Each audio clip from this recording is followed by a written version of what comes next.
Welcome to Man Does Tech, where I solve the problems you didn't even know you had. You start by fixing perspective because it controls depth. Pick a horizon line and one vanishing point. Draw two long rails that converge toward that point. These are the ladder's side beams. Once done, set how tall the ladder will be by marking top and bottom extents, then draw a faint center line to keep symmetry. Make sure to keep rails parallel in three-dimensional space relative to the vanishing point so the rungs will sit naturally between them. Next, you establish rung placement.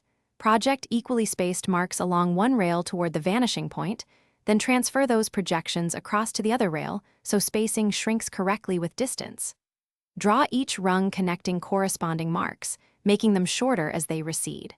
Once rungs are placed, give both rails and rungs thickness by offsetting parallel lines and closing ends. This creates the three-dimensional look. Keep your eye on angles so the offsets remain consistent with the vanishing point. Finish by cleaning up.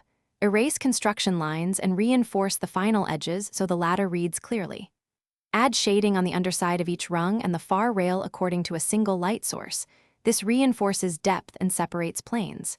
If the ladder looks warped, check the rail's convergence. Misaligned rails cause most errors, and adjust endpoints so both truly meet the vanishing point. Finally, step back and tweak contrasts to make the 3D form pop.